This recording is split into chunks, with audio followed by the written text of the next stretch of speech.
Well, hello, everyone. This is a different type of broadcast than what we're usually doing. We are on Zoom and we're pre-recorded rather than live. That is a technical issue, no other reason at all. But we're delighted today, myself and Martin, to be joined by Ian. Ian, how are you? Fine, thank you. And thank you for this opportunity. And Ian is the director of the Cult Information Centre. Is that right, Ian? That's right, yeah. And we've sought the advice of Ian before, and Ian is really something of an expert over many years, and has written and broadcast on this subject of cults, especially in the UK, but in other countries too. And Ian, how much of it is a problem? Some people might say, "Oh, cults, that's not an issue for us." How much is it a problem these days? I see cults as a major problem. It's another pandemic, quite frankly. There are up to 1,000 different cults operating in the UK alone. Wow. And when one looks at churches and the impact it's having on churches and individual Christians, I think there are several issues that need to be mentioned there. I don't think the average Christian, just like the average non-Christian too, realizes how easy it is to be taken in by these groups. The average Christian will tend to look for theological issues in whatever's being said. We would argue that cults operate through first using techniques of psychological coercion, and the average Christian or non-Christian isn't aware of these techniques, doesn't know what to look for, and so they fall into a trap before they realize what's happened. And once they become a victim of psychological coercion in a typical cult, and that only normally takes 3 or 4 days, they've lost the ability to critically evaluate, and they will do anything that the group wants them to do. Wow. So, Ian, what is it that you do at the Cult Information Centre? What can you offer as a charity? Well, we're an educational charity, and we're trying to warn people about how cults operate. The sooner people start to recognize what constitutes psychological coercion, mind control, or as it's sometimes called, radicalization, once they start to recognize radicalization techniques, then they can recognize that they're heading into murky waters and get out of there quickly. Mm-hmm. And so we're trying to make people aware. We're trying to, if you like, help people become a lot more streetwise. And I think a lot of Christians think, dare I say naively, that if it's operating in a church, and some of these cults are, then it must be okay. If it's growing rapidly, this is obviously a sign that things are okay. If it bothers me, but everyone else seems to accept it, it's me that's wrong. When in fact, they could be the only one that's seeing through it and need to do something about it. And if it claims to be Christian, well, it probably is. And so I think the church needs to become far more aware of what's happening out there, because too many people are being taken in from church circles, as well as people in the non-Christian community. It's a big problem.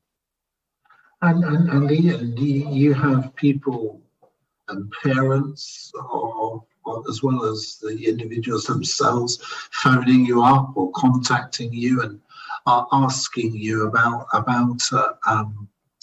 the cult that they've belonged to, or that they still belong to, and perhaps are seeking to be free of its influence. How hard is it for people to be kind of set free in that way, whether it's a Christian thing or not? Most of the time, the people that call are family and friends of loved ones that have become involved in cults. They become ensnared in cults. And they want to know, are they wrong? Is this a group we've heard of? Is it a problem? Is it the kind of problem we confirm not the situation more often than they're right? And we can then try and help them build bridges with that person and to learn to communicate more effectively with the cult victim. And then they've got options. One is a DIY approach where we can help them to learn about the phenomenon, not just how to communicate with that person, but to look at ways to reactivate the critical mind of that person, if you like. Right. And the other option is to put them in touch with people that will try and do that for them. And so family and friends are the main people that phone. We do get calls, however, from ex-cult members as well, and they want help in their recovery. If someone is able to escape from a cult one way or another, then if they're getting the best kind of help available, it normally takes a year to fully recover, whether they've been in the cult for a couple of weeks, a couple of years, or 20 years. And of course, the cult's intent is to keep people for life, but some people do manage to escape one way or another, because of the intervention of family and friends. And so help them through that recovery process that we refer to as a withdrawal process. And it's a nightmare time people that experience symptoms of withdrawal that include things like hallucinations, delusions, insomnia, amnesia, violent emotional outbursts, suicidal tendencies. It's not a nice time. Mm-hmm. And so we help them to understand what they're going through and why, and share information with them that they can pass on to family and friends so that they can help them as well. Mm-hmm. So those are the kinds of calls that we get. We get some calls from counselors who don't know how to counsel cult victims because they're not trained to do so. I've had 2 calls from psychiatrists who wanted help because their own profession couldn't help them. They both managed to escape from cults. Wow. It's a highly specialized area, but one that is a huge problem, not just in the UK, but around the world. And Ian, would you say that there's no set age group or gender that's more at risk than the others? Or, I mean, I'm particularly here at this church, I'm the youth pastor here, and for the sake of my young people, do you think it's as big a problem for them, if not bigger than older generations, or is it widespread? It's widespread. It affects all ages. We get calls from families about people who are in their teens, 20s, 30s, 40s. We get calls about people in their 80s that have been recruited into cults. It can happen at any time. If people are younger, then they're useful in terms of having energy to get out there and fundraise, and they're usually very, very successful at doing that. We get calls from professional people. We get calls from people who are concerned about professionals who can exert influence in whatever field they're operating and perhaps route more people there. And we get calls about people who are much older, they're retired because they've a stag of money that people can use. And people change wills and give money to the cult accordingly. And if I'm a parent, for instance, worried about my child, my young adult, as part of my family anyway, that they've got involved with something that seems to me a little bit odd or a little bit sort of mind controlling. What do you think are the signs to look out for, Ian, that would mean that we need really to get some expert advice and supporters from the Cult Information Centre? When someone becomes a victim of a cult, in other words, when they become victim to the techniques of psychological coercion, and there are 26 of these techniques that we list on the website of the Cult Information Centre, that person will go through a change, and it's a change of personality, and they become someone else. And so family and friends of the cult victim see this person change quite radically. And so the first thing to see then is a change of personality. Secondly, it might be that they are reading new materials. Thirdly, it might well be a change of diet. Fourthly, there may well be a lot of secrecy. Fifthly, it could be that money is being all of a sudden spent in a new direction. These individually aren't proof of anything in particular, but families need to be alert and start checking things out and find out what's going on. What I know, but I wouldn't be able to put it into words, and I'm sure you can, Ian. Yeah. What would you say is the definition of a cult? We have a definition where we use characteristics, 5 characteristics, but the most important characteristic of a cult by far is that it's a group that uses techniques of psychological coercion to recruit, indoctrinate, and retain members. That is the key issue for me. And so we're not here to question what a group might claim to believe in. We're here to question what a group is doing to people in the first place to control them, and then program them with whatever they want. Program in terms of new worldview. I remember, Ian, that I've sought your advice a couple of times because we've known of people pastorally who are joining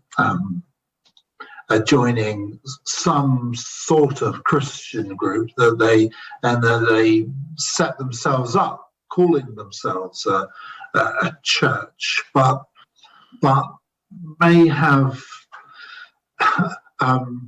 questionable tendencies. Now, I sometimes when you read about them on their website, they can appear orthodox in their Christian belief. But how many of these pseudo-Christian groups do you think there is a danger of going over into cult-like practices? And what do you think people should watch out for there? I don't know how many in terms of a precise number. That will certainly be changing anyway. What I would say is there are too many, like the ones you describe, that give the appearance of being Christian organizations to pull the Christian community in and then entrap them and control them and, well, siphon funds from them. Right. And change their whole approach to the world and what perhaps was the church background they came from. They'll be alienated from their foreign affiliations. It's a growing problem. It's a problem that needs addressing, I believe. Yeah. And sadly, some of these churches gain membership in organizations within the Christian community that simply allow you to become a member just by signing a statement of faith. Right. And if it's a cult doesn't mind lying about its statement of faith. Oh, yes, we'll sign this and we'll become members and it'll give us credibility and then we'll pull in more Christians. Yes. Wow. What Ian, what other support is there out there? I mean, apart from yourselves running this information centre, I mean, do you I don't know, but are there laws in place with the authorities that support your help for others? I mean, do you just do this on your own and hope that people can change? What else is there that can happen? What is there that can happen? Unfortunately, in Britain, not a lot. There is no government help available. without going into detail, that the government money that's been spent in this sphere so far has gone to an organization that is liked by many groups, usually described as cults. So that's rather unfortunate. And I think it was with the best intentions in terms of the various governments that have been in power whilst this has been going on. They simply by the wrong course. The French seem to be the ones to be set a standard. They have an entire department, the government funding organizations like ours in France, and they've introduced the Abbe-Picot law back in the noughties to try and protect French citizens and families from the cults. It's really not the best that could have been written, but at least trying. We're doing nothing like that. We're way behind. So there's nothing really available at a governmental level. There are other organizations similar to ours, but they have different areas of focus. There are a couple of people that I refer people to who specialize in talking to current and former members of cults. There are other people only to former members of cults. It's talking about a small handful of people in the UK, and in some countries there's nobody. So yeah, if somebody has got concerns in this area because of a family member, or needs to know more, or indeed wants to support your great work, what's the best way of finding out and being in touch? Well, they can find us on the internet. We have a website at cultinformation.org.uk. If they look at the articles section of the website and read it carefully, it will give more of a flavour where we're coming from. And if they feel they have a problem with family member, they phone us, those numbers on the website. And if they want to help someone, then they contact us accordingly. And, we just obviously well that too. Goodness me. Well, Ian, thank you for everything you've told us, and thank you for making so many people aware. It's quite interesting actually, and it's great that people like you exist to help others. So very grateful for all that you do. Is there anything else that you'd like to add about what's going on at the moment, or what other people need to be aware of? I could speak for hours on this topic, but I think we've covered. I think we've covered the main issues. People in general, whether they're church people or non-church people, need to be aware this is a huge problem. I need to check out new associations before they become involved. Yeah. Ian, thank you so much for being with us this afternoon. I know that you're giving advice to people around the world, and broadcasting and speaking when you've had the before COVID anyway, with the opportunity, and we're just grateful for you sharing with us today. So Ian, thank you so much for being with us from the Cult Information Centre. Thank you again for the opportunity. Bye-bye, Ian. Bye-bye. Wow.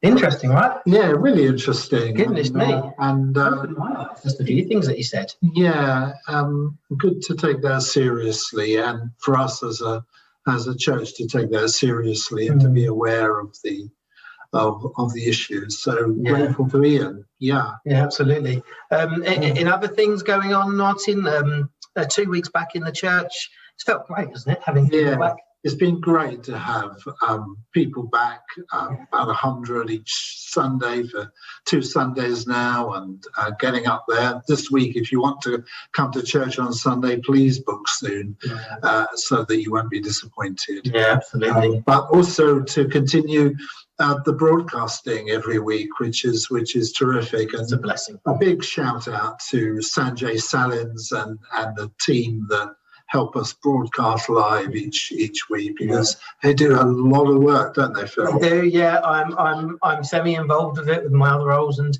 I know from spending time with Sanjay how complex it is and how much work he has to do. And actually, as you're watching this, you'll have heard from earlier on in this broadcast, it is pre-recorded.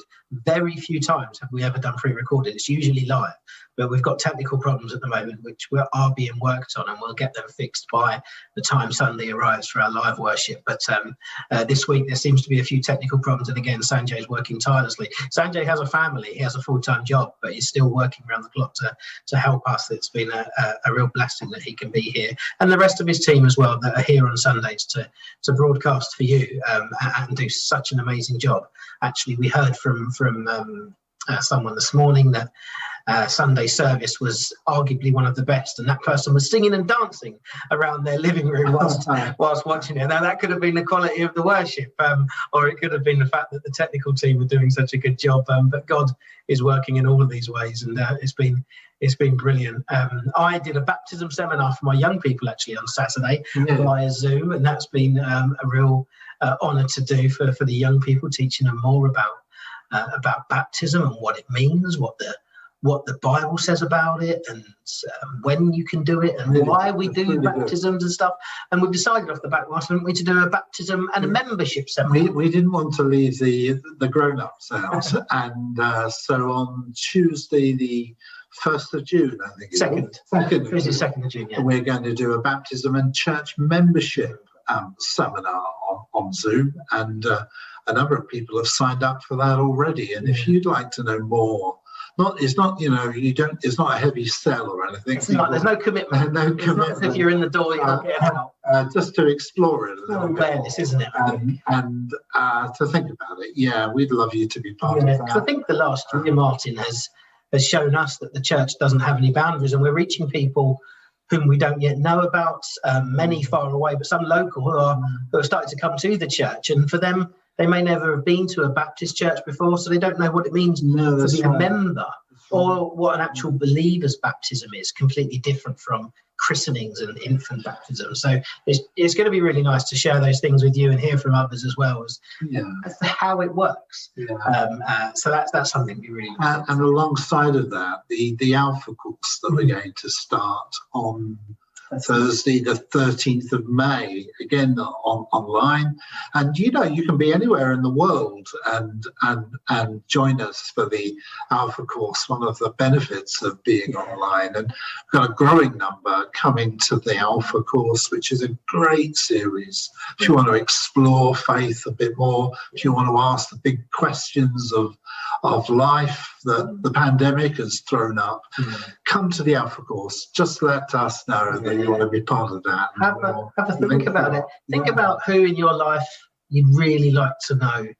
You'd really like to come to know Christ. And then just send them a text message. Send them a WhatsApp. Send them an email. Send them a message on Facebook. Just step out of it and be brave. You never know what God may do. We've got the prayer course continuing to run. I think the third session, fourth session this week.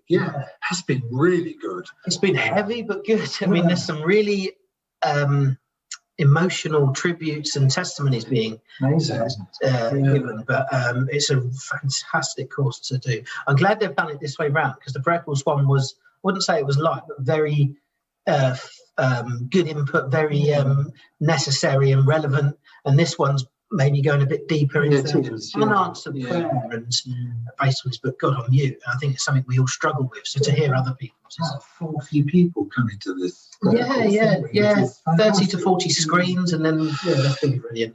Resources are there, and and after this prayer course, we will do the Alpha course. And some friends, just on a personal, individual level now, some friends will know that we've had a guy sleeping homeless in the church grounds. And Dear Denton, he came to church yesterday, which was really good. Though he grew up a Buddhist, actually. We've just heard, just before this broadcast, that breaking news. that he's been sent to look at a flat in South Croydon by the work of Bromley Homeless and their work with Bromley Borough. And we're so pleased that accommodation is just around the corner from him. You know, it's been a real blessing for me. And I know for the others, yourself, Martin, and other friends who have taken him food and given him other supplies, working with the homeless shelter to give him things like a sleep pod, sleeping bag, a torch, and even things like the Wi-Fi code for his phone so he can be connected, food vouchers, hot meals. You know, it's truly been a blessing to directly help the real vulnerable people, and he has been a real victim of the COVID pandemic in that he lost his job and his house as a result of the pandemic. So to be able to work with other agencies and so directly help someone within the space of I think about 2 weeks to get him housed is fantastic. And I just really hope that the Lord working through us has maybe sown a seed with him. And we pray God's blessing on him wherever he goes. But we've really enjoyed just looking after him. And just finally to say, really, because that shows you, I think, whatever your background and whatever your age, you know, whether you're a child, young person, older person, we want to be here to serve you, and we want to do anything to reach out to you, to bless you, to help you to know God's love, both in a practical and personal way, and just be in touch as we seek to reach out to you. Please reach out to us and find that we are there for you. Thanks, everyone. Thank you. God bless. Bye.